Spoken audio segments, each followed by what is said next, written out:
Hello everybody and welcome back to Mining Modern. I'm Corbin Hostler and this week we are showing off something special, everybody. That's right, Sparring Construct, the best card in Dominaria. Most modern playable of them all, am I right? 1/1 for 1. When it dies, put a counter on a creature you control. It's broken, right? Best card in Dominaria. Well, okay, maybe not. But you know what? It is very good in this deck. That's right. This is Hardened Scales Affinity, and I want to make sure I get this right. So it was Johan Fink who took this to 9th place at Grand Prix Barcelona last weekend. Incredible modern deck. And I've actually tinkered around a little bit this in the past. I think I played it like a year ago. Had all these counters, sort of synergies. But you know what? I think this is kind of the final form of the deck, and that's why I want to show it off one more time. Basically, this is it, right? This is a mining modern type deck that's come along. People have looked for ways to play it and look for ways to make it better. And finally, they've kind of gotten there. Now, 9th place at a GP, like, it's on the map. It's done it. So, Sparring Construct, I guess she took it to a whole new level. Anyway, so what are we doing here? It's essentially an Affinity deck, but it's kind of not. It's got Hardened Scales in it. It's mono green. It's got Hardened Scales. None of the 5-color lands. None of that stuff, right? We don't play the Midnights. We don't play the Ornithopters. None of that stuff, okay? But we do play Hardened Scales. So if a counter we put on something, instead you put that many +1. Okay, fair enough. But then we start talking about counters, all right? And as I mentioned, Sparring Construct. But it doesn't stop there. Arcbound Worker, another very powerful modern card right here. 0/0 for 1. But it comes into play with 1 counter. And when it dies, you can move its counters to another artifact creature. Okay, fair enough. Now I'll hit you with some you know about. Arcbound Ravager. Now this is the king of the modular creatures right here. Steel Overseer, pretty good with all your artifact creatures. Walking Ballista, Hangarback Walker. You've seen those in Standard pretty recently, right? Walking Ballista's all over the place. But then we get a little weird, right? We have Evolutionary Leap in here. Okay, that's weird, but you know what? It's a sack outlet for Hangarback Walker. It allows you to move all of your counters from one modular creature to another. We've got Ancient Stirrings because we're a colorless deck, and hey, we get to play Mox Opals and Welding Jars because we're still an Affinity deck. Now, here's the one I love. Throne of Geth, everyone. That's right. Geth's Throne, back from Scars of Mirrodin, whatever, I don't even know what this is in the lore, some sort of Phyrexian thing, I assume. Anyways, 2 mana, tap, sacrifice an artifact, proliferate. So it doesn't seem like that big of a deal, right? You just put 1 more counter on things. In Modern, it's got to be too slow. You're sacrificing cards. It's anti-card advantage. What are you doing here? Well, you know what? When you have Hardened Scales and it puts 2 counters on everything, it's a pretty big game. We're talking Walking Ballista, Hangarback Walkers, Steel Overseers, Arcbound Ravagers, and you want to put it all onto an Inkmoth Nexus and take somebody out. This deck is just crazy. It's hard to overestimate, I think. Hard to overstate how good this deck is. And you know what? We get to play 20 lands. These are curved tubs out of 2. Sure, you want more than 2 mana for Ballista and Hangarback, but you don't really care when you're going to go off with Hardened Scales and Throne of Geth, the next Sparring Constructs, right? That's a deck. It's crazy. It plays similar to Affinity, but it's not Affinity, right? And I wouldn't just show you Affinity. This is wholly different in what it tries to do. It's not trying to overrun. There's no cranial platings. We're not an Affinity deck. We just happen to play some of the same cards, and it's not even that many cards, right? It's Mox Opals, Ravagers, Steel Overseers. That's it. This is its own deck otherwise, and it is an incredible use of the modern card pool and Sparring Construct. So onto the sideboard here. Dismembers when you just need removal. Gut Shots when you need to kill other 1 toughness creatures in the format. Nature's Claim for all those pesky Stony Silences. Still pretty good against our deck. Another Evolutionary Leap to grind out value. Relic for the Graveyard Hate. And Damping Sphere for the combo deck / Tron. Pretty straightforward sideboard. Hey, we only get to play green, so that's the deck, everybody. I'm excited about this one. Hardened Scales Affinity is what official coverage was calling it. Got 9th place at Grand Prix Barcelona. Is this going to be a thing in Modern? Is it going to stay on the fringes, or is it going to creep up there and start putting up some top 8s? I wouldn't be surprised to see it do that. I mean, after all, play Sparring Construct. Thanks for watching, everybody. This is Mining Modern. I'm Corbin Hostler. Let's get to the games. Hello, everybody. Welcome back to Mining Modern. I'm Corbin Hostler, and here we go with some more Hardened Scales Affinity. Now, this hand here is, I would say, pretty decent. We don't quite have the 2-drop on turn 1 hand here, but we do have a pretty decent hand all around. Let's go ahead and play out the Arcbound Worker. I say that we're pretty all in on Ravager here, but it is going to be a good Ravager. And with the Welding Jar, we might even be safe enough to kind of go all in on this Inkmoth Nexus.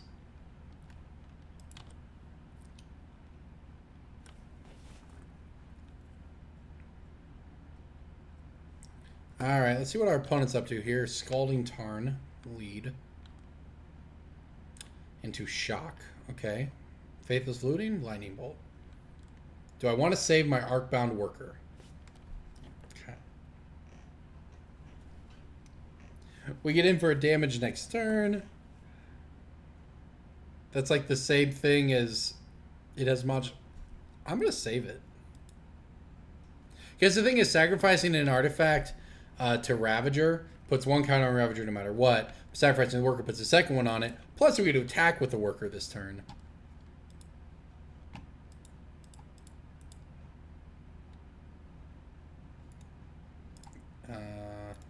Let's do this way.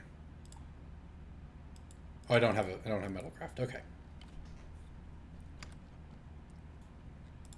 All right, now we can get in like this, though. The real question, I think, is do I have a kill with Inkmoth Nexus next turn? If my opponent does nothing, I just might. Faithless Looting. So we don't know if it's Mardu Pyromancer or just Hollow One. I haven't done the math yet. We'll see what happens when we get to our turn. No point thinking about it till then. I might have one of those crazy turn 3 Arcbound Ravager kills with Inkmoth Nexus. I don't think so, but if we draw Hardened Scales, we probably do. Oh, there's a Hollow One. Blinkmoth Nexus. Okay. All right, well, let's think about this. I can play this Ravager. All right, so if I fire up the Inkmoth, first thing I do is fire up Inkmoth. It's a 1/1. I turn both of these into artifact creatures. I sacrifice them. That puts 3 counters onto my Ravager. I sacrifice the Mox Opal. Puts 4 counters on my Ravager. I sacrifice Arcbound Worker. It gives me up to 6 counters on the Ravager. Alright, it's not enough. That's the moral of the story, I think, is it's not enough. But it is close.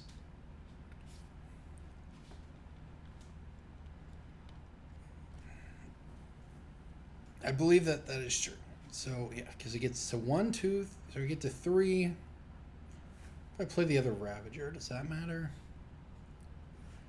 I think I am supposed to, either way, play this and attack. I think I'm supposed to attack with Inkmoth here.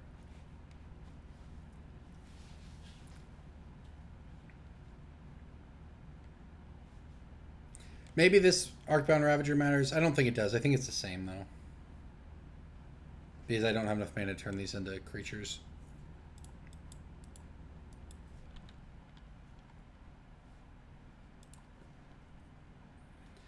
I can sack the Mox. That puts 2 counters on the Ravager. I can sack the Arcbound. That puts the Ravager up to 4 counters. I can sack the other Arcbound. That puts it up to 6 counters. I can sack itself. That moves 6 counters over to my Inkmoth and I hit for 7. And then make my opponent answer a 7/7 Inkmoth Nexus? Is that bad? Maybe just make it a 5/5. Maybe we play a little more conservative here. Arcbound Worker goes, puts the counters onto the Inkmoth.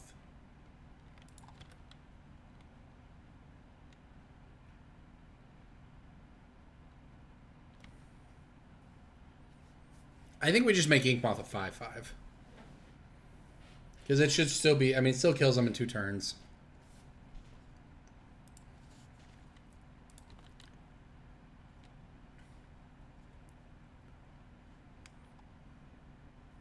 Alright, I sacrifice the Mox to the Arcbound. That'll put it up to 3, and then I sacrifice it to itself. Then moving 3 counters over to Inkmoth. Making Inkmoth a 5/5. Yeah, I think that's what we want to do here. And what I like about this is it still preserves this other Arcbound Ravager.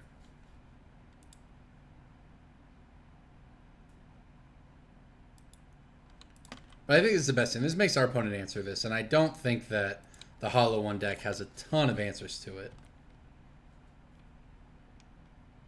Not that I guess having this in play really changes much, but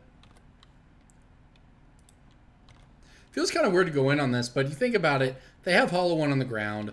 All they're going to have in the air is Flame Wake Phoenix, which is a 2/2. So I still have the Arcbound to sack to it to get it out of Lightning Bolt plus Phoenix range if they were to just, you know, for whatever in that sense.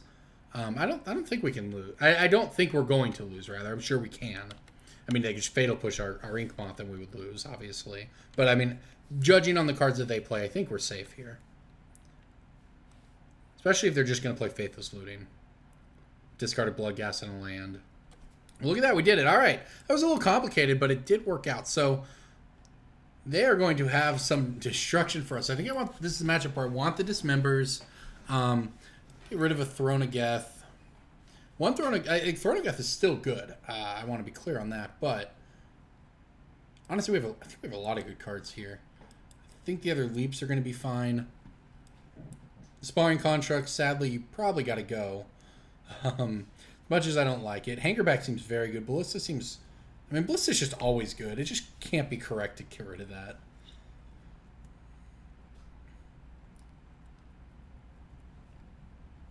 Maybe I don't want the other leap since I'm cutting creatures. That or I do want the leap. I don't want the Throne of Geth. I think that might be... I think maybe going down to one Throne is fine. We'll play one Relic here.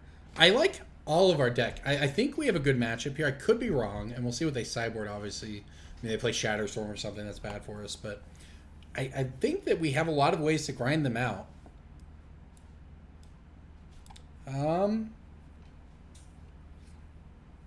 This hand's pretty iffy, but I'm going to give it a go. I think as long as we don't get you know, Turbo Hollowed one out of the game, we're actually going to be fine. Oh, that was a nice draw. That was truly a nice draw. Oh, this is so sick. All right, everybody. This is Living the Dream. I don't play Affinity, but I imagine this is Living the Dream in Affinity. Turn 1, not only do we have a turn 1 2-drop, we have a turn 1 2-drop with protection from Lightning Bolt thanks to this Welding Jar. And then if we still have 3 mana next turn, we have 2 creatures that are going to benefit from this. Is just crazy good. And we even have this Mox Opal now. Faithless Looting, sure. And we even have Mox Opal to use Ancient Strengths to go find something after that. What a crazy good draw. I think that this deck's turn 2 plays, turn 2, like if you have 2 mana on turn 1 like we did here, I think that they're better than Affinities. Don't quote me on that, but I think they are. Just because modular is so powerful. Another Welding Jar, by the way, not the worst either. And so just go ahead and play out our Arcbound Worker here. Play our Ravager. This is so bad for our opponent. Play our other... They need a mass artifact destruction removal spell. The only way this gets better, by the way, is if we find Hardened Scales. But this is already pretty good here. We even have removal. They need some stuff. They need some stuff. That's the moral of the story here. I am happy to take 4 damage from this hollow one. Blocking will be had later. It does not need to be had now. We just have to be careful not to take too much damage so we don't die in the air. I mean, that's not even that good. I think this is still an artifact, but I'm going to sacrifice it just in case. I'm pretty sure it's an artifact mountain at that point, but...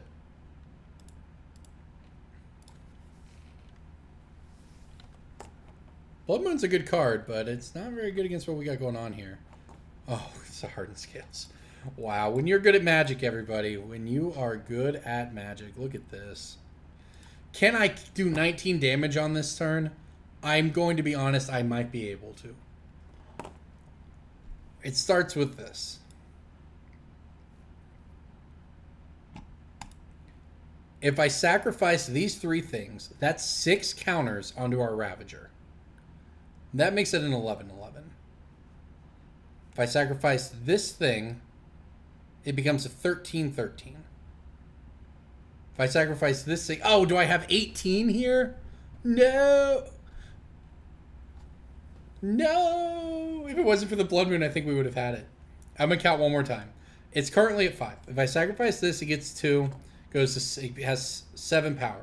Sacrifice this, it has 9 power. Sacrifice this, it has 11 power. Sacrifice this, it has 13 power because its counters don't go anywhere. Sacrifice this. Oh, no, I think we have it. Okay, so all right. So this is 7, 9, 11, 13. Okay, but then we sacrifice this thing. 13. The 4 modular counters go over. They add 1, so that's 5. That's 18. Plus the counter. I think we actually have 20 damage. Oh my gosh. All right, I'm just going to go for it, and if I'm wrong, I'll scoop. I guess we'll sack this one first to make sure this is how it works. Oh, but it is. But it is how it works, everybody.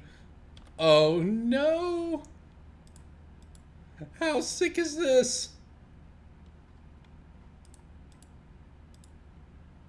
We have 20. It's turn 3. Our opponent played Blood Moon, and we just have a 20/20 Arcbound Ravager.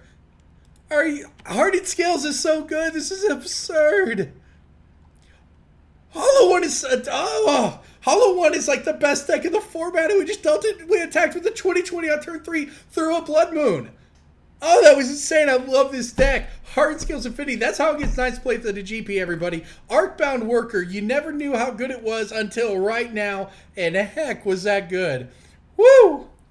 Oh, man. I'm sorry. That was an exciting moment. Just doing that math. Like, oh, it's almost there. It's almost... Oh, no, it's so close. It would have been such a cool play. I could have this awesome play on Cal. No, it really is enough. What? I'm sorry. That was nuts. Thank you for watching, everybody. I'm Corbin Hostler. This is Mighty Modern, and that is why I play this format for all of you every week. Thank you for watching.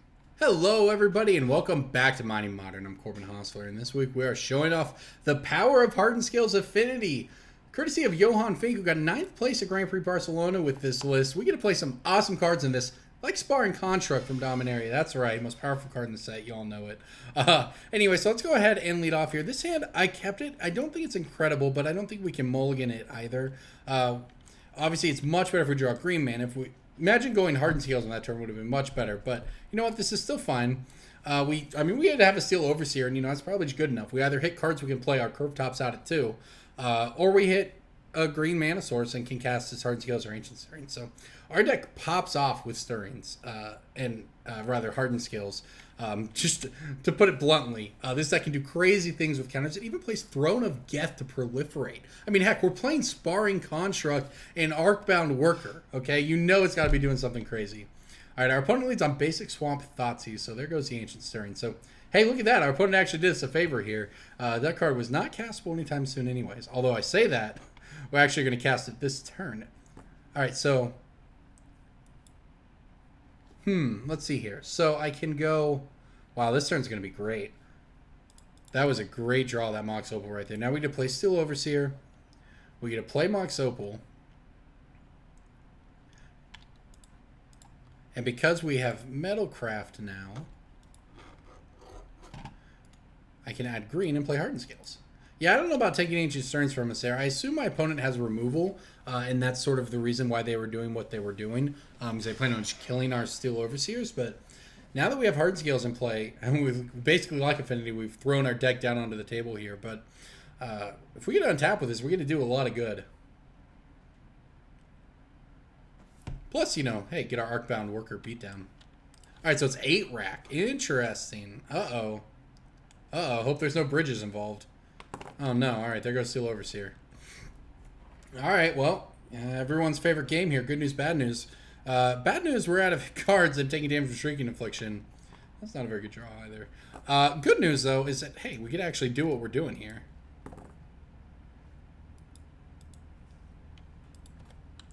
And look at that. It doubles thanks to Hardened Scales. Well, doubles. Hardened Scales doesn't double. It does whatever you're doing plus 1. But you know what? It's still pretty good. And I believe we're swinging for 10 next turn, which is unfortunately not quite lethal. Another Hardened Scales would make it lethal. This is still pretty scary for our opponent. They desperately need an Ensnaring Bridge here. But even if they have Ensnaring Bridge, you go down to 4 cards in hand. We'll see. Okay. If they want to spend mana Inquisitioning us, I mean, this is going to be bridge or bust for them, I think.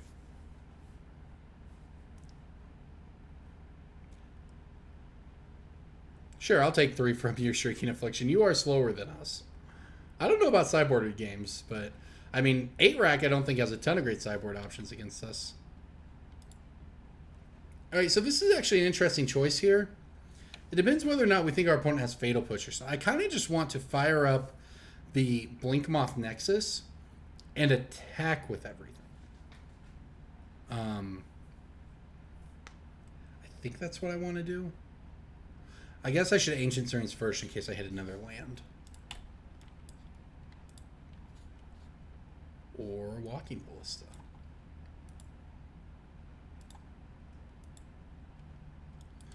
Well, this is kind of awkward because we're going to get this discarded. I mean, there wasn't necessarily much else I could do about it. I guess I could play the Walking Ballista. If I attacked for 6 and played Walking Ballista, I think that might be better. This is kind of a weird play here, but the thing is, our opponent, they have Raven's Crime in their graveyard, so either they have discard spells or they have land and they can make us discard this. Attacking them for, you know, I could have attacked them down to 1. I don't think that would actually make any difference here. Because this will just... I'm playing around bridge, right? If they don't have bridge, we're obviously going to win the game regardless. But if they do have bridge, and they get down low enough, being at 1 card, or 1 life, or being at 5 life, don't make a difference to anything except Walking Ballista. So, I don't know if they had it or not, but in that way, also by attacking with the Overseer, not putting counters on it, if our opponent did have land to bridge, they get down to 3 cards in hand, and then we can actually still attack with these creatures, rather than our creatures having needless 4 power. You know, it doesn't matter that we deal them 30 damage over the course of the game. We only have to deal them 20. And land bridge would have put them at exactly 3 cards in hand and allowed our creatures to attack through anyway. So that's why there was another reason for that line there. Alright, all that said, I guess we just want to play... our opponent doesn't have Stony Silences. It's basically Shrieking Afflictions and 8 racks. I guess we play these.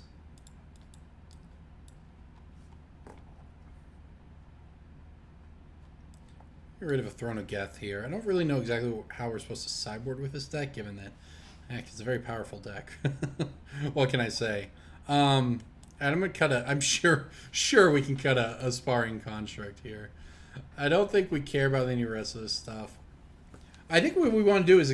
what we did that game is exactly what we want to do. We just want to attack our opponent for a bunch of damage very quickly. And then Walking Ballista is our big you know, gameplay to get around bridge here. It's a very important card in the matchup. And for that matter, Throne of Geth could be as well. I did cut one because it doesn't, you know, drawing 2 is almost, in this matchup especially, an auto mulligan. But I think having access to them still is fine because we can start proliferating counters on the Ballista. With the Hardened Scales out, it just kind of goes crazy. And that gives us outs around Ensnaring Bridge. Also, our opponent in Mono Black, I don't know if they board into Damnation or something. I can't say I'm familiar with what the current 8-rack lists look like. By the way, when I say 8-rack, I guess I should explain this. The rack deals damage to I think it enchants a player or something. It deals damage to them. Basically, if the cards below 3 they have in hand, they take damage. So if you have 0 cards, you take 3. Same with the Shrieking Affliction, I think. I don't think this hand's very good. Especially considering we're going to get discard. I'm going to mulligan. Yeah, this is better. Pendlehaven on top. I guess I don't need that. Our opponent chose to draw, huh? Interesting decision. I guess they just don't want to give us the card. That I guess it kind of makes sense if you're playing 8-rack. Especially if you're just all in on a bridge plan, right? You just want to make us empty our hand. Wow, they do have Fatal Pushes. Okay. Fair enough, and there is the Throne of Geth. Yeah, no reason not to just slam this Walker here. Gotta get onto the board at some point. That one's slightly less tempting for them to Fatal Push it. I mean, they still need to kill it one way or another so that its counters don't get out of control. Throne of Geth, huh? Alright. But you know what? Evolutionary Leap's really good here, too. Not only can we sacrifice the Hangarback Walker to get the Thopter tokens, and go get a creature off the top of our deck. We can also sacrifice all the Thopters after that and just dig to those Walking Ballistas to put into our hand. All that said, our hand is not great here, and there you go. They have the second Fatal Push. But we have an attacker. We did it. Well, we'll see what we draw here. I guess I'm just going to play out Evolutionary Leap. Is our opponent trying to respond to the trigger? I think maybe that's not what they want to do.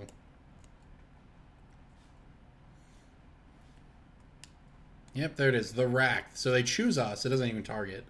At the beginning of our upkeep, it deals 3 damage to us, where 3 is where X is 3 minus the number of cards. So it's going to do 3 minus 3. So it does 0 to us this turn. But as our hand gets lower, it will do damage to us. You know what? Hardened Scales is a pretty good one, though. This is so... I mean, we can't really do anything here. But, I mean, heck, am I just supposed to play Evolutionary Leap? Maybe I am. It's the most mana-efficient thing to do for the turn. You know what else this is good for? I mean, heck, they want to make us discard cards. Maybe I should board in the other Evolutionary Leap. I was thinking we just wanted to grind out, but it put cards in our hand. We can just continually refill our hand, and then their deck can't kill us. Now, we're probably going to lose our Hardened Scales here. But Evolutionary Leap kind of goes a long way, to be honest. Especially if we find things like Hangarback that just provide more fodder to sacrifice to it. So yeah, that Fatal Push on Hangarback Walker was very key for them. They actually took our Mox Opal. I think I'm down for that. There's a Shrieking Affliction and double. So this is if we have 1 or fewer, we lose 3 life. So this one has a lot of damage.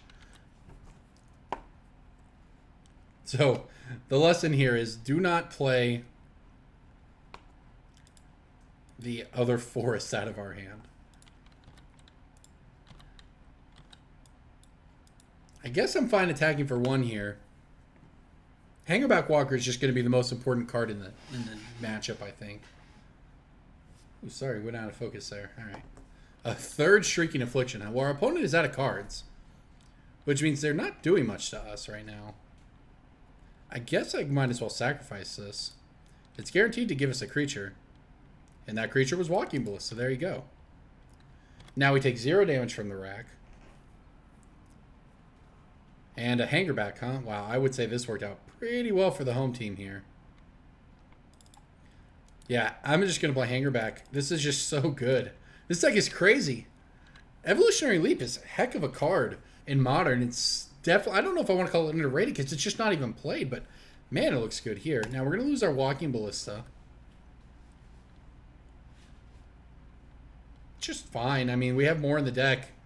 Our opponent probably feels very good about the fact that, heck, from their perspective, they're about to hit us with 3 Shrieking Afflictions, except, oh, Hangarback Walker.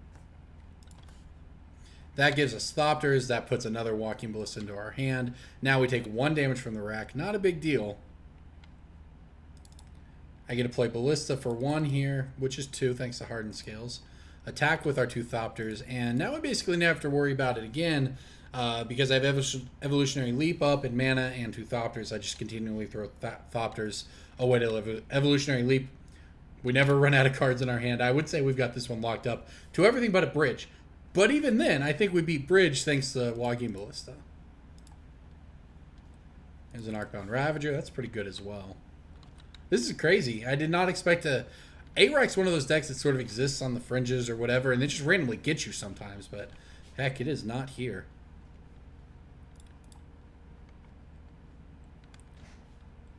I don't know. I assume that there's some fancy way for me to win by using Arcbound Ravager here. Actually, I should just play Throne of Geth and Arcbound Worker.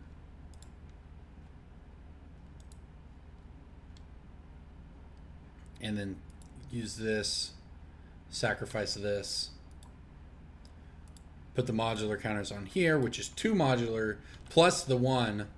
So it's actually going to put 3 up to 5. Yeah, now we proliferate. We get to put another counter on this. But it's 2 counters, so up to 7. Like I said, everybody, this deck can go crazy sometimes. But our opponent is actually just dead. We can just shoot them now. We just, out of nowhere, did like, whatever, 17, 18 damage here. That's just insane.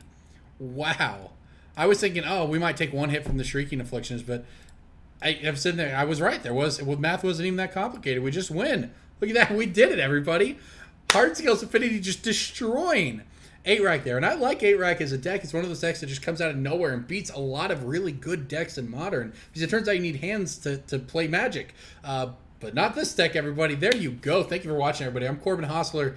This is Mining Modern. If you like these videos, remember to like and subscribe to TCGplayer. You can follow me on Twitter at chostler88. I love hearing deck suggestions on there. They make their way onto the series from time to time. So everyone, thank you for watching. Let's try again.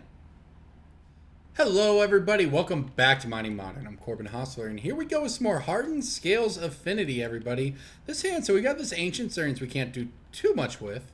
Our opponent, by the way, playing Ether Hub. Confirmed, this is Modern, not Standard. I'm in the right queue here. Well, it's a lot of welding jars. This is a hand that has a lot of Metalcraft, and not much else going on for it right here. But whatever, we'll play Arcbound Worker and a couple welding jars, I guess. I thought the keep was okay. I mean, it has Hangarback, it has Stirrings once we hit a land.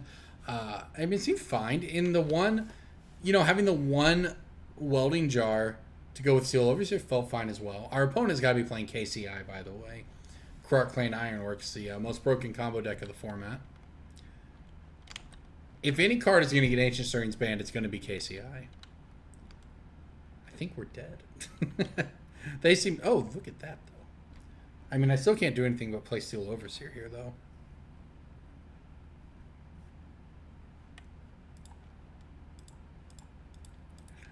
I don't know about our matchup in this one, everybody. Our opponent, by the way, had a very, very good hand. Ancient Stirrings to find Darksteel Citadel. They had the Mox Opal and the Bindstone and the Ichor Wellspring all on turn 2. Now they have the Inventor's Fair. I think we're just going to die on turn 4 here, if not turn 3. I don't even want to try to explain to you how the KCI deck works. I will just say that you should go check out TCGplayer's pretty decent video done by John Kapora about this deck. It's incredible. It gets put up on the Magic subreddit, the Modern subreddit. All in all, this video is just great. It's over and over again posted across the internet because it does a better job explaining this absurd deck our opponent is playing and comboing off with right now. And it's just crazy. But it does the best job of explaining of anything I've seen, because I got the lowdown on this deck the first weekend it did well at all last year, before it even had access to what it does now. When I don't think Matt Nass had picked it up yet, and Matt Nass has won 2 back-to-back Grand Prix with this deck. But I don't think it had been picked up by him at that point. There were some pros playing. I know Pascal Minar was playing it. I know Shaheen Sarani was playing it. And they had a version of this deck that did what it's doing. You're seeing right now. Ramped all this mana with Croc Clan Ironworks, sacrificing artifacts to make 2 mana. Eventually looped, you got an Immercool attack and killed you, right, with 15 mana. However, later, Matt Nass got a hold of this deck. And from what I understand, someone on a stream, and I don't remember whose stream it was, actually pointed out to the streamer, hey, you're playing this deck wrong, right? Croc Clan Ironworks is a mana ability. It doesn't use the stack. So what that means in layman's terms here is, and I don't even know how it works on Magic Online, but in paper, when you choose to activate an ability, say the ability on your Chromatic Star, it has a cost. That cost is mana. You announce that you want to activate that ability, and that means you make mana. Because KCI is a mana ability, it does not use the stack, but you do sacrifice artifacts. So what it means is, long story short, you can sacrifice Scrap Trawler and Mirror Retriever at the exact same time. And that's sort of the basis of the loop, because Mirror Retriever, when it hits the graveyard, returns an artifact from wherever it's at here. It returns an artifact from your graveyard to your hand. It targets Scrap Trawler. Scrap Trawler's trigger targets Mirror Retriever. So those two are bringing it back to the hand. So the thing with this is, in normal Magic, this doesn't work because they don't see each other going to the graveyard, because they go at different times. Wait, we got a turn back? What? Guess our opponent whiffed. I guess I'll keep playing. Regardless, the point is, because of this weird loophole where because it's a mana ability on KCI, you can actually sacrifice them all at once, and then all the triggers go on the stack. Since mana abilities do not use the stack, they all see each other. They create this infinite loop. And I don't know if our opponent had it. Actually, I kind of know how to play this deck a little bit, but I'm not even going to attempt to explain it on Magic Online. I think they were supposed to win, though. Mox Opal, Mirror Retriever, Scrap Trawler, KCI, Chromatic Star. I think they were supposed to win. But whatever. I guess we'll keep playing here. But the point is, they go infinite. It makes a bunch of mana, and you eventually draw your deck thanks to Chromatic Star. And you draw Pyrite Spellbomb, and then loop Pyrite Spellbomb to kill your opponent. It's crazy. It's weird. It's nutty. Whatever. Anyways, that's that. That's more than you probably ever wanted to know about KCI. But like I said, if you are interested in learning more, go watch the TCGplayer video that John Kapor did on it. It is just, it's the best production value for something that complicated I've ever seen on YouTube in terms of Magic. So, all right, let's back to this game here. By the way, that I didn't think we were going to get a play anymore. I don't really have anything to do but attack with my Arcbound Worker here. I don't know. Like, I don't know what I'm supposed to do here. I could have played Ancient Stirrings. That feels worse than just putting creatures onto the board and trying to attack. Sure, this is my opponent returning the chromatics. They're going to return the chromatic star. Sure, whatever.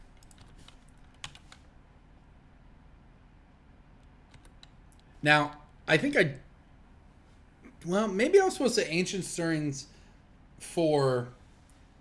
Like, if I Ancient Stirrings and find an Arcbound Ravager, then... If I had done that, then this next turn, maybe I could have played the Ravager and... Or I could have played the Ravager on that turn. And then maybe next turn played out enough counters to fire up the Ink Moth and one-shot them with Infect. I think that'd be the only possible way to win. But regardless, I wasn't winning that turn. I think we're dead.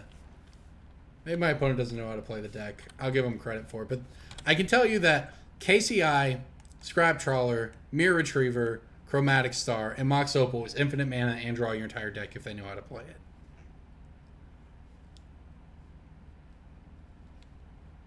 Like, the fact that they didn't kill me makes me want to not scoop. The fact that they have the combo makes me want to scoop. Even if they don't know how to play it. Now you sack the star. I don't think my opponent's doing this right. I don't know what's happening over here. All right, so now I don't know. I don't even know how this works on Magic Online. This is why you're never going to see me playing Clark Clay Works on Magic Online. Not only is it boring as all get out, I've watched Matt Nass play 10-minute turns with this deck by himself. It's basically the old Eggs deck brought back to life, only much more potent, because the old Eggs deck, they got Second Sunrise banned back in the day. It actually won a Pro Tour. I think it was Stanislav Sivka. I could be wrong on that. But I believe he was the one who won the Pro Tour with the Eggs deck. It could sometimes whiff, and that was the worst part. You couldn't just scoop. If I'm in paper, I would just scoop. My opponent has a kill here. But the Eggs deck, the old version of it with Second Sunrise, would sometimes not win. So you couldn't scoop. So you'd have to wait out 20-minute turns to see if they killed you. And most of the time they did, but it failed maybe 5-10% of the time. I have no idea what my opponent's doing here. I'm inclined to just give it to them because they have it, whether they know it or not. Alright, they're sacrificing Scrap Trawler. They're not doing this right. They needed to sacrifice the Ironworks. They're not.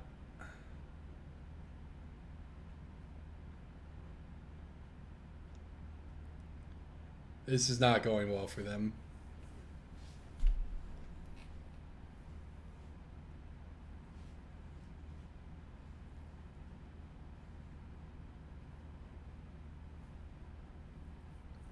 Alright, so now they're going to play their Mirror Retriever.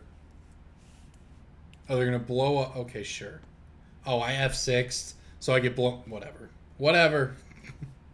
This is better for us anyways, I guess.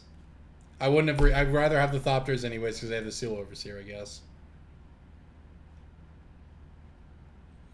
Alright, there goes Mirror Retriever. Getting back Scrap Trawler. I'm with you.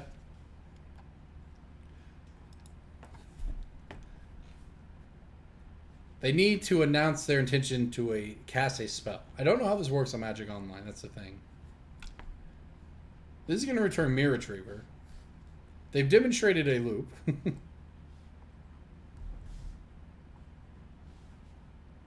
A loop that does not net them mana.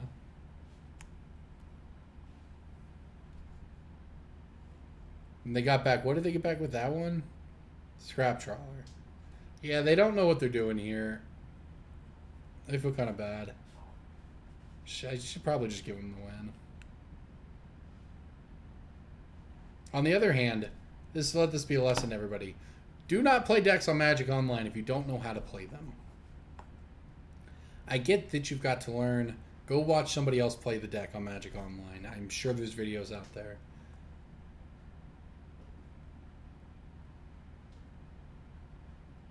It's like, on the one hand, I want to scoop. They should have won. In paper, I assume they would have figured out how to win. On Magic Online, I don't even know how it works, to be honest. I assume it works if you hold priority, but I don't actually know the answer to that. KCI, by the way, put either 1 or 2 copies into the top 8 that just happened in Sao Paulo. This deck is very, very, very good in Modern. Let's see where our opponent's going with. They're drawing cards with mines. Alright, there's a Pyrite Spellbomb. Which they drew a card with, okay. I mean, I get attacked for a bunch of damage next turn. Wow, and they're going to give us the turn back. Alright, let's cast Ancient Turns. I'm not above taking advantage of my opponent. Oh, that's pretty good. Alright, let's do some math here. I can get in for 1, 2, 3, 4, 5, 6, 7, 8, 9, 10. And then I can proliferate to do 1, so 11, 12, 13, 14. I can do 14 damage this turn to my opponent if I take Throne of Geth here. If I take Walking Ballista, it is not quite as... I'm going to take Throne of Geth. That's fine.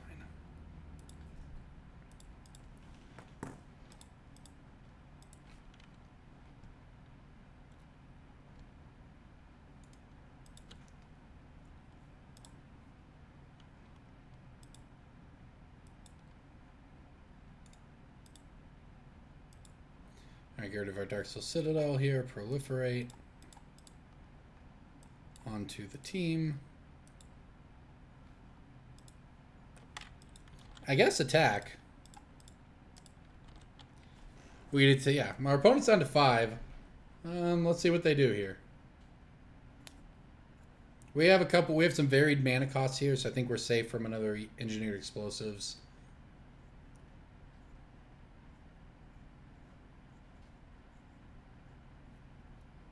This KCI deck is really just kind of a wonder of deck building, right? It's very impressive to me that, and I'm giving a lot of credit to Matt Nass here because I believe he's the one who perfected it into the machine that it was. He top 8 Grand Prix Phoenix with it a couple months ago, then kind of went back, tuned it a little more. Then he won Grand Prix Hartford with it. Then he ran it back and won Grand Prix. What city was I in? Won another Grand Prix with it. Forget what city I was in.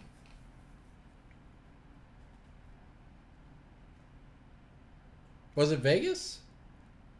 It was Vegas. He won Grand Prix Vegas with it. Sorry, I cover a lot of events. I cover like 15 to 20 Magic events a year. I forget what city I'm in a lot of the time. All right, here's my opponent going to get an Engineered Explosives, I guess, so that they can blow up our Thopters, but they're still going to lose. Oh, they got a Mirror Retriever. All right, we're back to the drawing board here. They can sack Mirror Retriever, get back the explosives.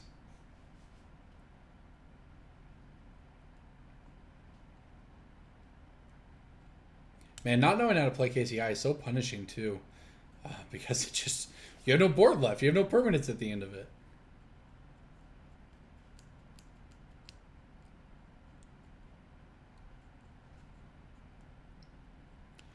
I don't know if my opponent thinks they can win here, but I'm pretty sure they've blown up all their ways to win.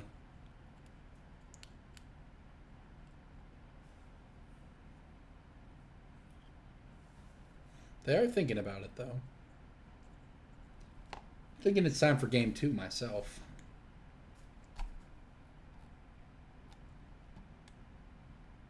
Turns out Moxes are good. Mox Amber's not broken yet, everybody, but it will be. Give it time, it will be broken in Modern. I don't know what it'll be that'll do it, but you never know. It's like, and when Mox Opal was printed, we thought it was fair too. We thought, oh, Metalcraft is so hard. You have to play, bad cards like Midnight or whatever to make it work. But you just get the free roll with Dark Soul Citadel, and they just end up printing enough, 1-mana stuff. Talking about like your Signal Pest type things. Heck, your Sparring Constructs. There's a shell there. All right, what did they get with it? They got Chromatic Star, huh? Okay. They needed Scrap Trawler somewhere in here. All right, on to game 2, everybody. Time for those Nature's Claims. And those Damping Spheres. Damping Spheres feels pretty good here, too, huh? All right, what don't we want? So Hangerbacks are, like, pretty slow. Don't need the leaps. We don't... I mean, I guess a Welding Jar here is still fine. We can cut a Throne of Geth. We can probably cut the Sparring Contracts, as sad as that makes me.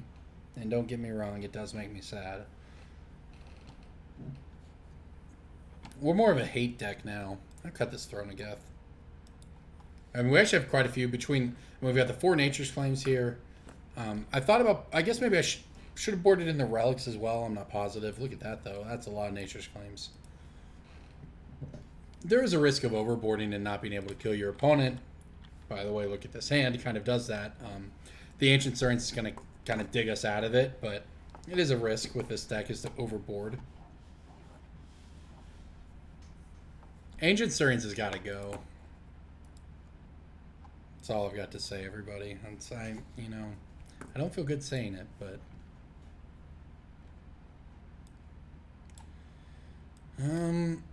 Well, we have Hardened Scales here. I assume that I want Arcbound Ravager.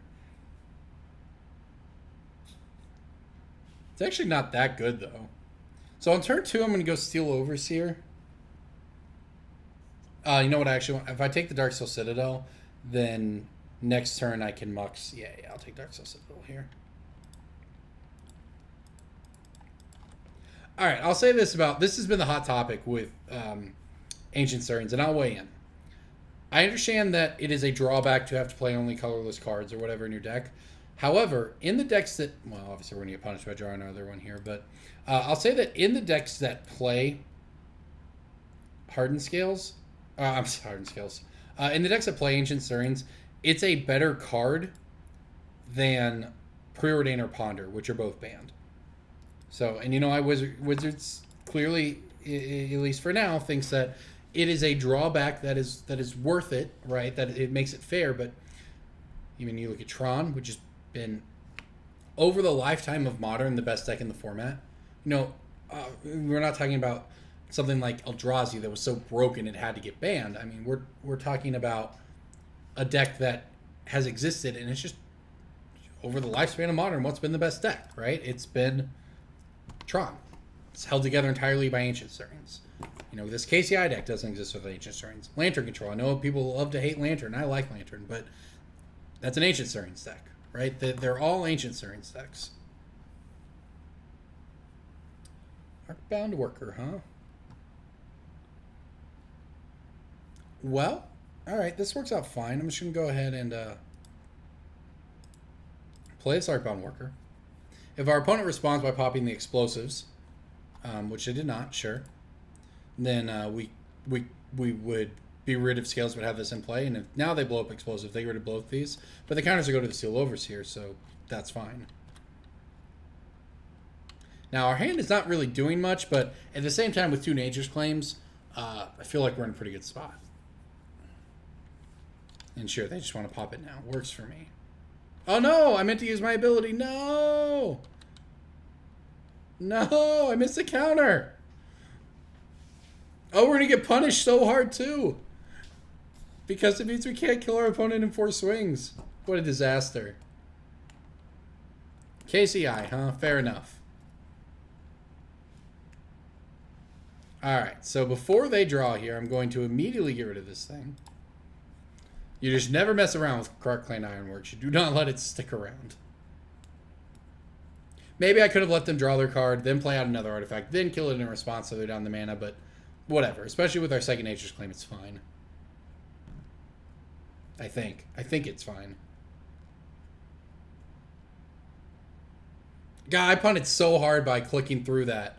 I meant to click Steel Overseer and have all my counters, and I just misclicked. Sorry, everybody. I guess it's only fair my opponent punted game 1.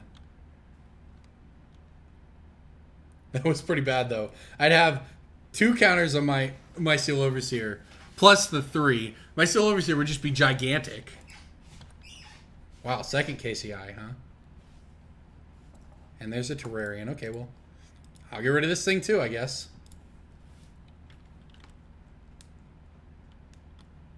I can't believe I did that. I lost like 4 or 5 counters on my Overseer because of that. It was 2 from the Overseer.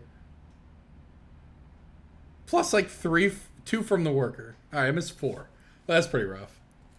That makes quite the difference, actually. It gives my opponent a lot more time here.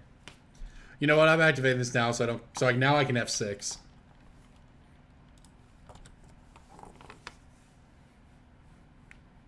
That was bad. Alright, hopefully we draw a creature or something here. That's a danger. You know, I try to keep it lively, keep it entertaining, talking, just the little glimpse behind the scenes here, right? I understand that when you're recording, it's very... Ooh, nice. Being entertaining is very important. So I put a lot of work into that, right? I try to fill the dead space, etc. Sometimes it just means your finger twitches and you misclick and you just punt games because I'm, more interested in, moving along at a reasonable pace than I am never making a mistake. So that's unfortunate. So I apologize. I don't see any benefit to attacking here. We will pass a turn. This Walking Ballista is pretty good here. That was a great draw for us. Let's see what our opponent does. They have to get one of their Crackling Ironworks back to even attempt to do something here. And of course, when Mirror Retriever dies, they can do that. So we are still in a bit of a problem. Well, that's annoying.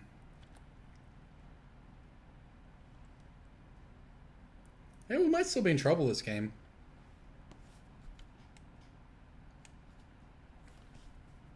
Not having a Giant Steel Overseer to attack with last turn, that was pretty rough. I guess we do want the relics. I mean, like I said, I worry about overboarding, and I think that's a fair concern given that we are running out of, this game we don't have all the creatures we need, but I guess maybe we just want everything.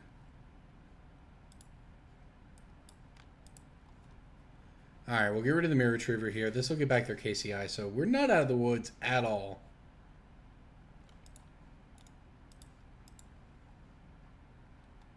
Guess we're going to lose this Mox Opal too.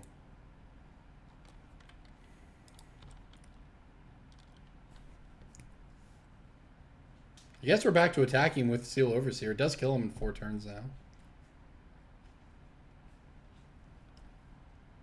To be fair, nothing would have really played out any differently here, I guess, because they would have just blocked with the Mirror Retriever, had the KCI in their hand already.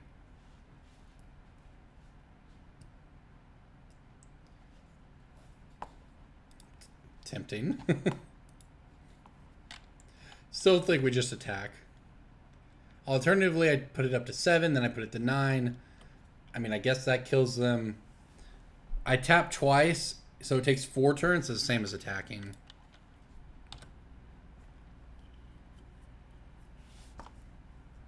Alright, let's see if our opponent can kill us.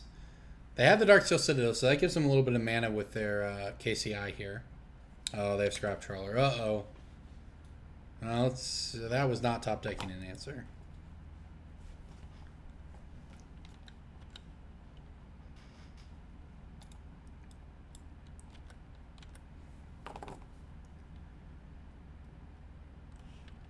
And we'll see if they're able to kill us.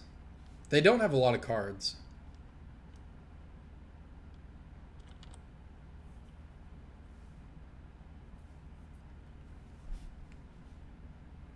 I could have put my Inkmoth Nexus. I could have put 2 counters on it. That's a 3. It's a 5. That doesn't seem too terribly different here. Our opponent has 2 cards in hand. They need to be good cards. Although the deck is basically full of good cards. Yeah, Chromatic Star is a great one. Alright, we'll see if they know how to kill us this time. I'm fairly certain this is a terrible matchup for our deck, but yeah, that's the way it goes.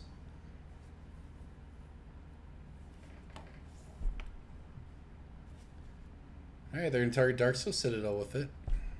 Targeting Engineered Explosives would actually be pretty good. They don't have the colored mana here, but... they have plenty of mana overall, that's for sure. Oh, they buried Ruined. Sure, they buried Ruined back the Mirror Retriever. Okay, so I think they, in theory, should have this right here.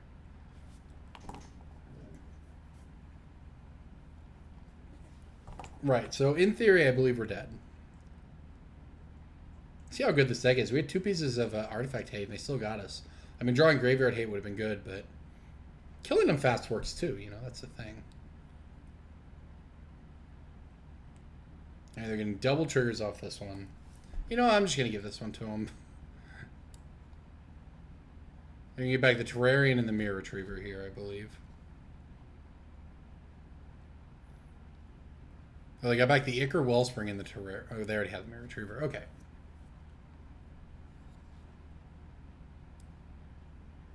Do I give it to them or not? That's the question.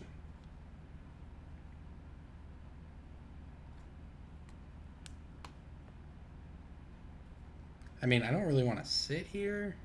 So there's that. Game taking entirely too long already. But they're still not making any progress here. That's what's insane. That's what's insane about this. Okay, well that's a lot of zeros. All right, so they go 4, sack star. That gets back both of these and draws them a card. I think they're going to have it this time. I mean, I could just time them out here. I'm just going to give it to them. I could just time them out. They're not going to be... It's going to take them so long to loop through the stupid spell bomb, but I feel bad. All right. Yeah, I could play Dismembers. I've watched this deck go off at instant speed so many times, though.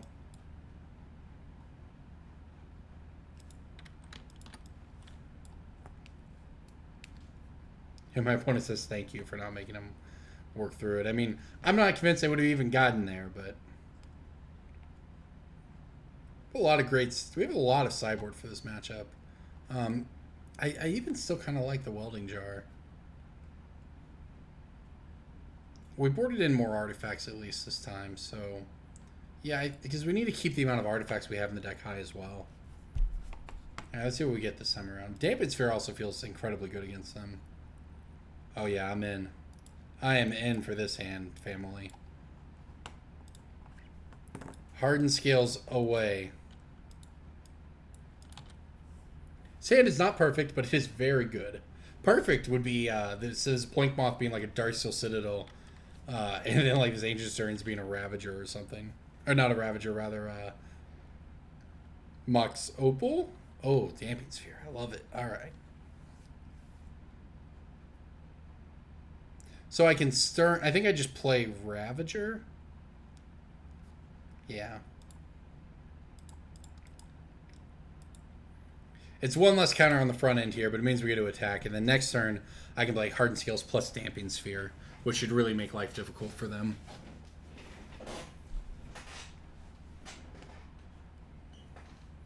Plus we'll have whatever we draw, plus we'll have an Ancient Stirrings either next turn or the turn after that. And I might play Ancient Stirrings instead of Hardened Scales. X equals 1, huh? Okay, fair enough. Oh, they have the Mox Opal to blow it up. Are they going to do that?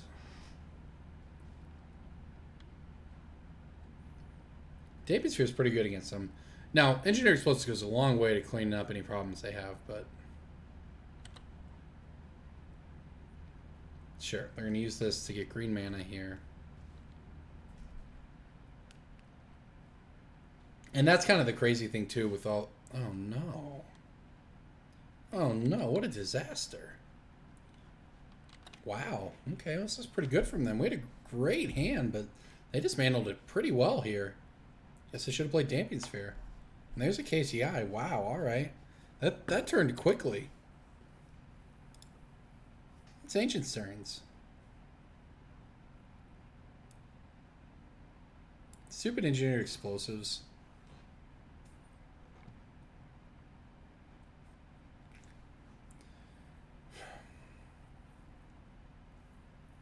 Is it just Ballista because we need creatures?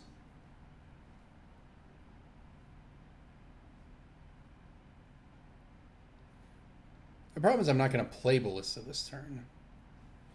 This turn I want to play Damping Sphere.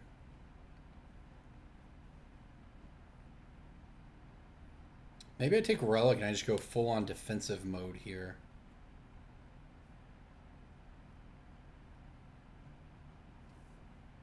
That means playing Relic and passing.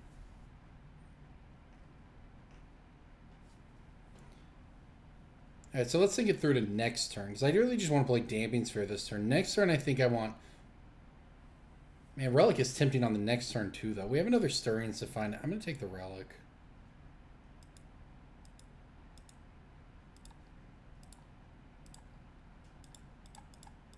Alright, well, let's at least make this hard for them. They use the Damping Sphere on our Ravager. I'm sorry, they used a Nature's Claim on our Ravager. And now they have to worry about Damping Sphere. And that card is pretty difficult for them to combo through. It's going to demand another answer. And the next turn, you know, we'll see what we need to do here. But alright, there's the KCI. And then we get a turn. Sweet. Now, keep in mind, this does tax us as well.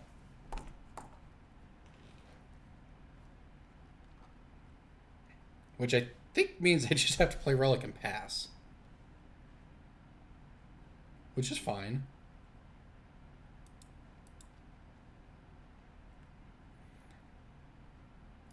Yeah, I'm just going to play incredibly slow here and hope that Damping Sphere plus Relic is enough to stop them.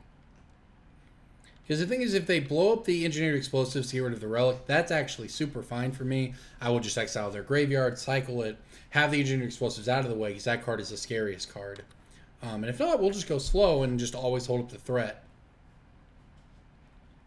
Buried Ruin's annoying, though. Alright, so there it is.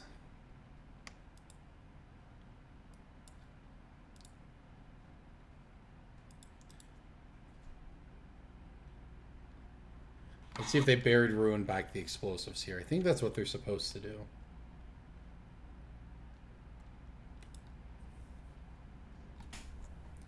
And it does nothing for their turn, but it gives them the Engineered Explosives.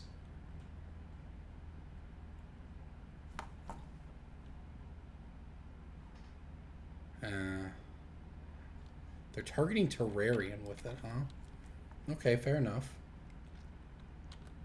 I mean, they might just have another explosives. Alright, there goes our Hardened Scales. That's fine. We have another. We're leaning pretty heavily on Damping Sphere here. They have to find an answer to it. And the thing is, if they get their combo going, they can just dig through their deck and have an answer to it. But the issue is digging through their deck is very difficult. They need a lot of excess mana to make that happen. Also, our opponent might just time out in the midst of all this. But alright, so I'm just going to go ahead and play Hardened Scales and Arcbound Worker here. We'll go ahead and just get onto the board. Alright, this seems fine. I mean, now we've got a clock. I know it's not much, but with our other lands, it is kind of a clock.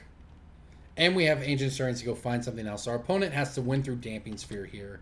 I mean, not this turn, obviously, but, you know, if we get another turn with Stirrings, we get to find either, you know, another Damping Sphere or something. Oh, shoot, F3! F3, F3! Stop all my stops! Turn off auto yields!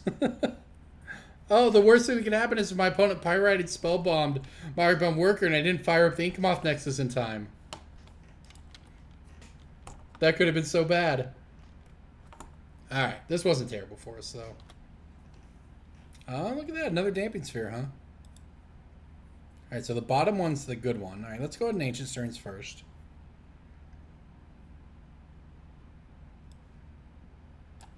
It's gotta be Ravager.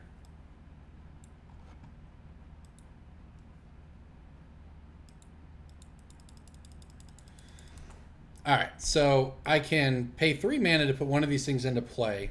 You know, honestly, just putting another Damping Sphere out there sounds pretty good. Maybe this is too trolly and not the correct play. But it feels so hard for them to win through 2 Damping Spheres.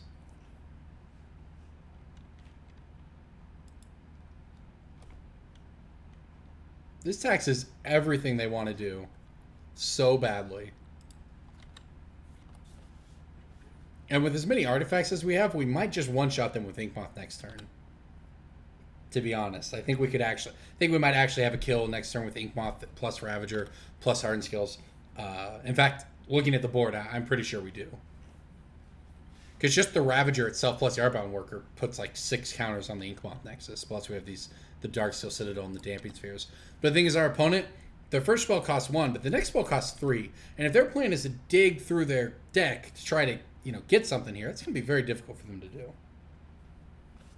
No! They have this... Oh, it was a perfect card for them.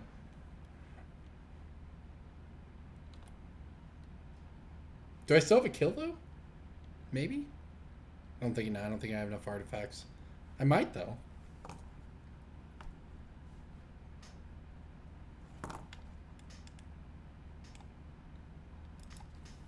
Yeah, that's definitely what they needed. Alright, so what was this? It was certainly... Alright, X2. Alright, Damping Sphere is down. That's very unlucky. That's very, very unlucky. I say that, playing the... Did I have a kill with Ravager this turn? No, because I drew the Ravager, and then if I was to play Ravager, it would have cost 3 mana, and I couldn't attack with the Inkmoth. But I do think I have a kill next turn. I can get back Mox Opal here. They might just have this. This deck is insane. The Sturians. They need a Mirror Retriever.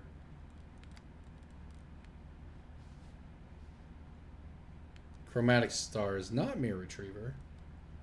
It's good.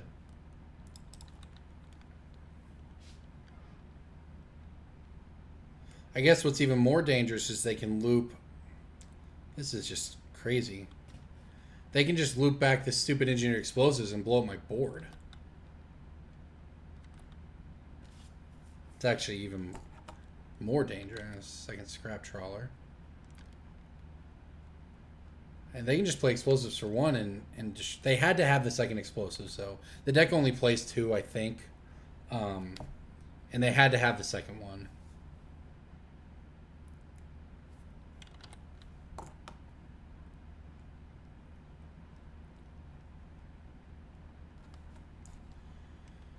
Target Mox, target EE, sure.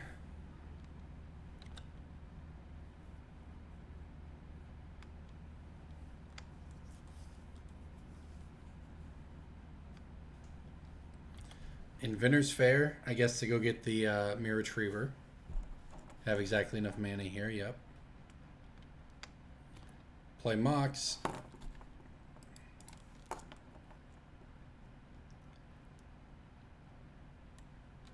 Play Retriever. I mean, our opponent's clearly going to time out. Not that that really matters regardless here. But they should have it now. That's crazy. You see, so that's why this deck's so good. We had all the hate we could want. Wait, game 2, we had 2 Nature's Claims. This game, we had 2 Damping Spheres. We even had Graveyard Hate to get rid of one of their Engineered Explosives because I knew how important it was. None of that mattered. We did have a kill next turn, too. We would have sacrificed... The Ravager would have come into play with 2 counters, sacrifice a Darksteel, put it up to 4, sacrifice a Damping Spheres, put it up to 8, whatever. The point is we would have very easily had lethal with the Inkmoth Nexus.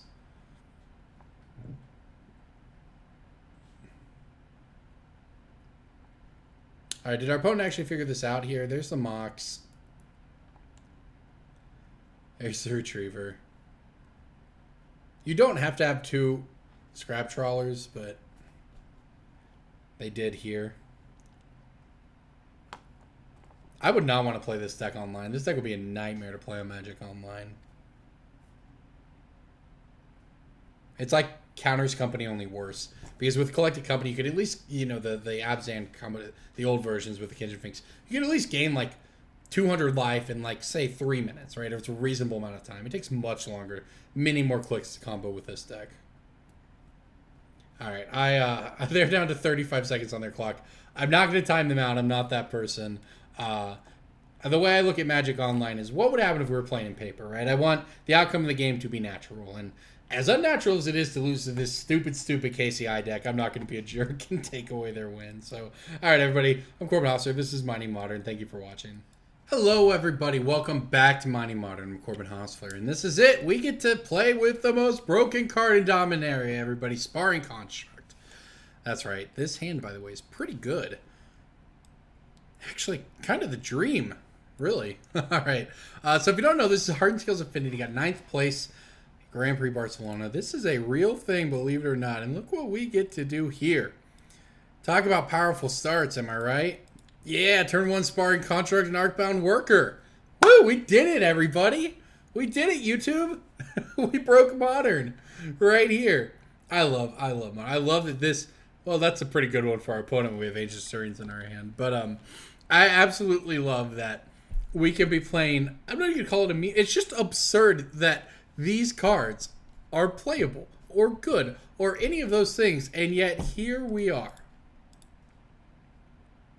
You want to see the real value we're about to get here? Watch this. Our entire deck, by the way, doesn't cost more than 2 mana. So, yeah, I'm sacrificing this Darksteel so that it'll put a counter on my Arcbound Worker. Proliferate that thing up. Yeah. Get in for 3. Alright, so this hand may not be very good. It definitely needed that Ancient Stirrings to refill. But with that Ancient Stirrings, it would have been great. Because we would have played Ancient Stirrings, gone and found something to actually pay off these cards we have. Looks our opponents on black-white tokens. Deck we played last week. Oh, look, everybody. There you go. Now we're doing it. Hardened Scales, get out there, please. Now, this Throne of Geth starts to look pretty good, everybody. Assuming our opponent doesn't have Fatal Push or Path to Exile, of course. You always assume that.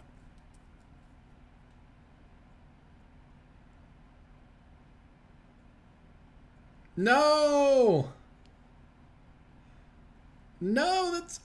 But wait, everybody.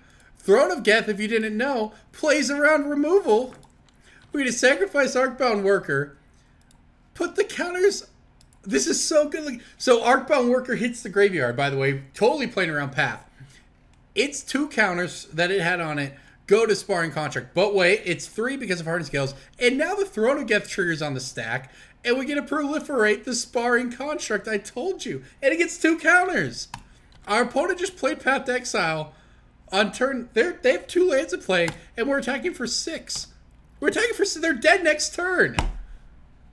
That's Modern, everybody. That's the power of Hardened Scales Affinity. What an awesome format. Now, we could still obviously lose this game like that, right? Like, that's obviously a disaster for us. But you know what? Who cares? Because that was cool. That was really neat. We're going to lose now. We're on our way to losing. However, worth it. All right. Stick with me here. Stick with me. They're down to 7, so we can poke him with his Blinkmoth Nexus a few times. Oh, that's a lot of land. Our opponent, by the way, does not have another... They clearly have Lingering Souls in hand, which we can just never beat. Oh, they have another Path? 3 Path to Exiles? This isn't fair. I mean, I've got plenty of forests, but... No land? No 3rd land? Oh, no. Alright, we died. History of Benalia? Lingering Souls. Okay. Steel Overseer is a card that we can have to get back into the game. We need something to go big here. I don't even know what it could be at this point. Our deck is very good at making big creatures, but token decks are very good at blocking. And now they can play whatever they want. Here comes Sorin. Maybe give them lifelink, intangible virtue. Wow, collective brutality. Okay. Oops. I'd say things are going pretty poorly for the home team here, but you know what? I don't even care. That play was so cool. We seem quite dead, though. They get flashback Lingering Souls here. Ooh, we did it, everybody. Sparring Construct is back. They actually had a really good hand against us. I mean, triple Path Thoughtseize is exactly what you want against our deck. I mean, that Thoughtseize was so key to keep us from digging with Ancient Stirrings, and then obviously, you know, all the rest of it is what it is as well. So we're pretty dead here, but they had a great hand against us. Missing land drops doesn't matter much if you're able to take out everything we're doing. And there's the Gideon to kind of lock things up. And there's a land. All right, on to game 2 here. Tokens, huh? Evolutionary Leap seems good, and basically that's about all we got here, to be honest. So this is going to be our best card in the matchup. Welding Jars, they have... We can assume there's Fatal Pushes, maybe? A lot of our cards are actually pretty bad against the token stuff. But we don't really have anything better, either. I can play Gut Shots, that's fine until they play Intangible Virtue, and then it doesn't do anything. Nature's Claim doesn't... I guess if they play Bitter Blossom, it would be good. Damping Spheres, meh.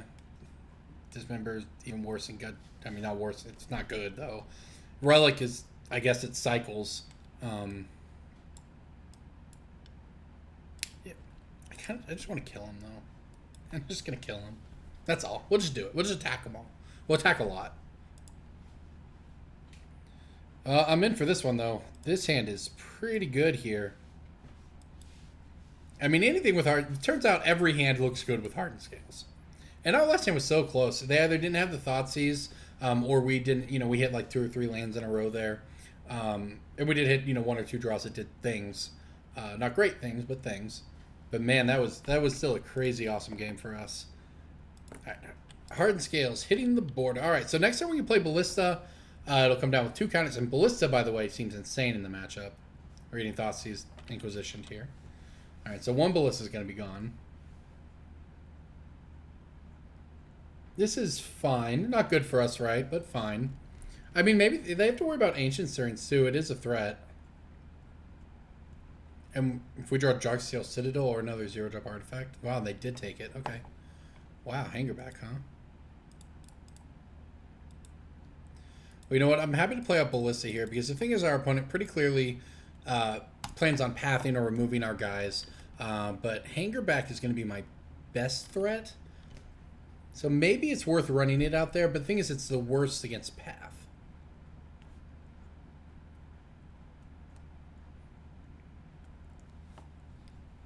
And it's going to path us now.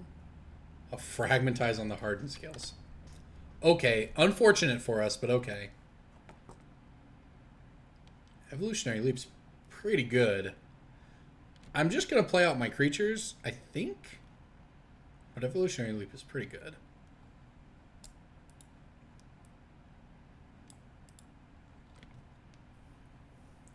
Other Ballista or Hangarback, huh? Now that we don't have the counters, I don't know.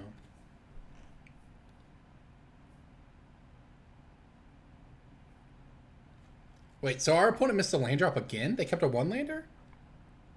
Oh. In that case, I'm playing Hangarback.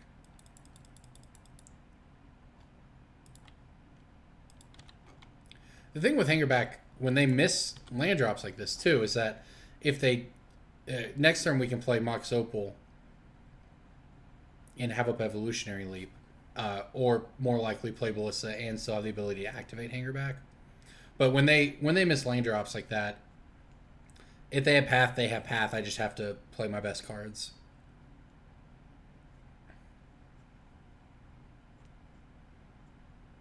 Alright, let's see what they do with their 2 mana here. Cast down the Ballista. Sure. Ping them a few times here.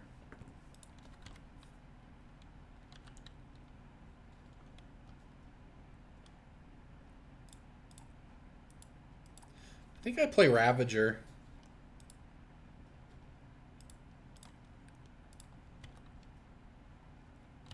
Yeah, I think this is our plan. This actually got pretty good here. The important thing was drawing a sacrifice outlet, because now, even if they were planning on pathing our Hangarback, we could sacrifice it to Archon Ravager. Which, at the very least, will get us a token. And then we have Evolutionary Leap to turn those tokens into creatures. And I think that the black-white deck actually plays sort of like a control deck in this matchup. So we might even be worth playing the other Evolutionary Leap out of our sideboard. That seems like a pretty reasonable line to take here. And they're... Oh, wow. They're actually... Well, maybe, I guess. I think they should have just passed. Made me activate on Incept, then respond by pathing it.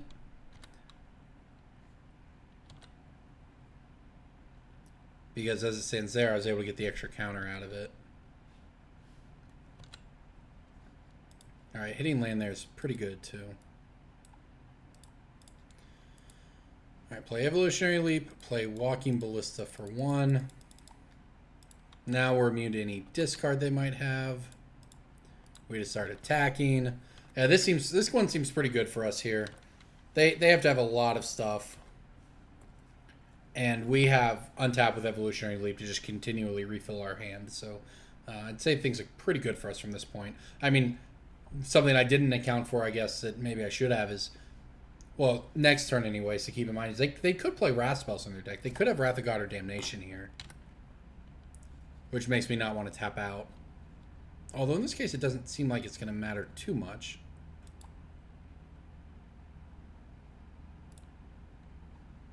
Fire up the Ink Blink Moth here. I guess just attack.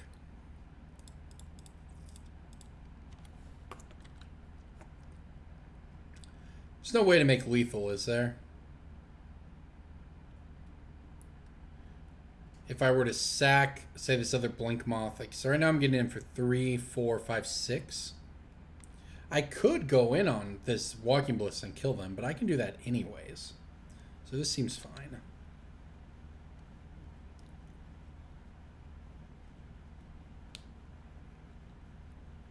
I mean, no, well, I need the green mana.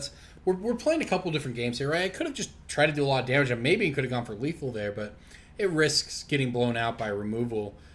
Whereas with this line, even if they go land Wrath, they just die because I just activate 2 lands, sacrifice all these things to Arcbound, sacrifice Arcbound, put the counters on Ballista, and just ping them for 6. So if they were to try to board wipe and force me into that, I have that out to kill them, which completely beats the board wipe. Whereas, you know, if they don't, they have point removal or something else. With this line, I'm not going all in on anything, right? And I still have the Evolutionary Leap to refill my hand if I need to.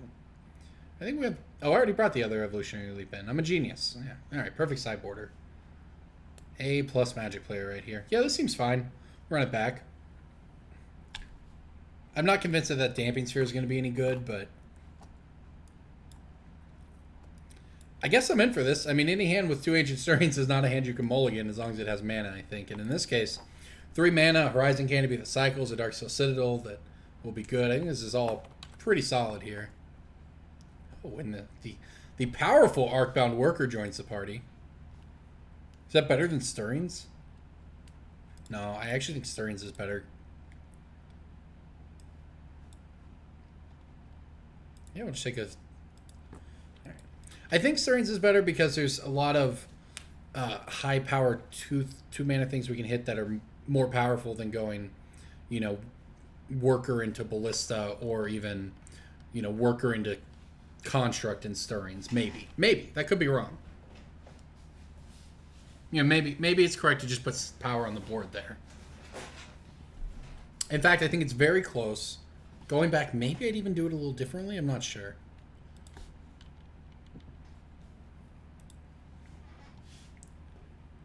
Yeah, maybe I messed up. I don't know.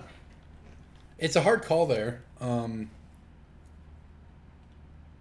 thing is, if I hit like Steel Overseal or something off of it. Beatdown plan it is. Well, actually, I have a pretty good beatdown hand for what it's worth.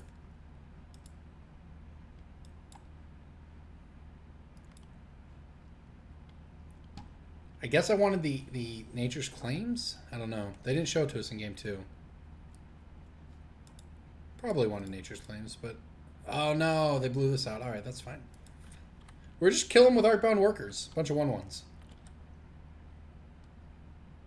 By the way, I believe our opponent missed another land drop. So if they don't hit their 3rd one, they could just die to the beatdown.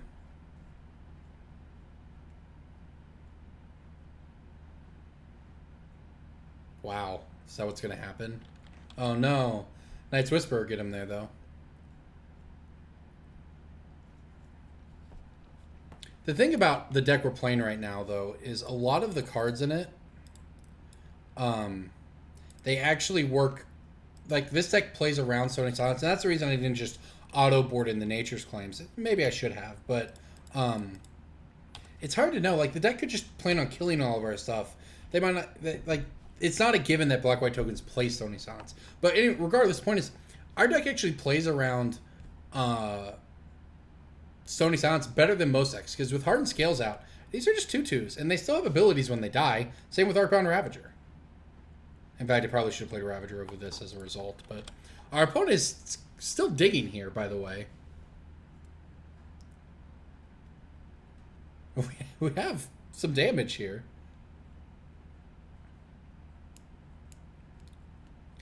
And we have a bunch of... Well, I guess Affinity also has the creature lands to get through it, but... Not saying we're good against Stony Silence. I mean, we are an artifact deck, but I do think we're better against Stony Silence than most decks. Our opponent, by the way, is just apparently not able to do anything about this. They just may be stuck on all Wraths or all Gideons or what have you. Alright, that's actually a good draw. I go with the Ballista here.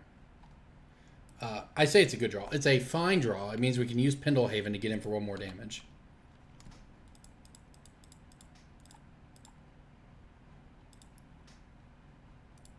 I'd like to attack with the team. Alright, here we go. Now let's see if my opponent chooses to pass something here. Alright. The old Pendlehaven beatdown plan, but you know what? Kind of effective if this hit gets through. Alright, there's a push.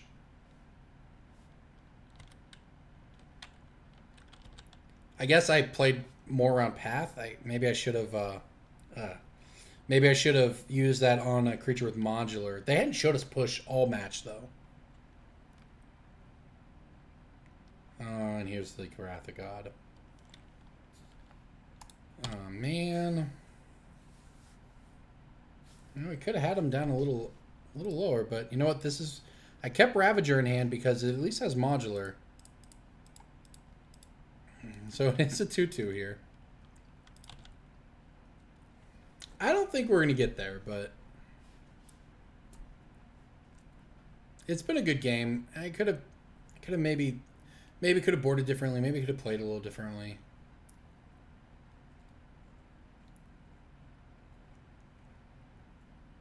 We did see Stony Silence in game 2, though. And getting into the trials is pretty good.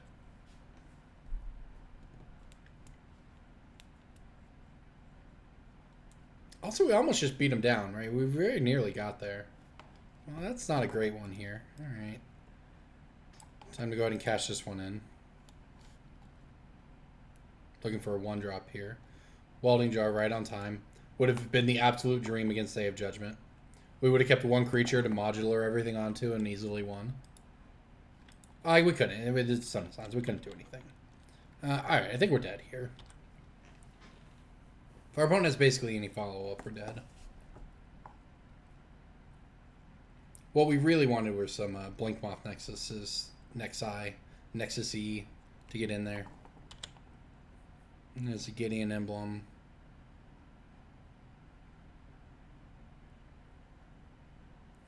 It's another Gideon tribal in full effect here. All right.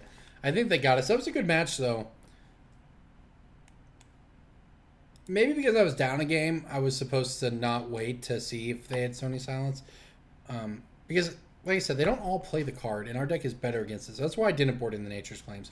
We might not have drawn them anyways. It's a loss, and we did almost kill them anyways. So, I don't know. Close match, though.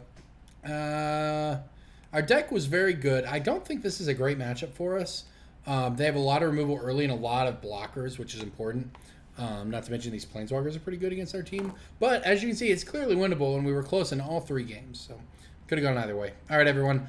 It's Mining Modern. I'm Corbin Hosfler. Thank you for watching.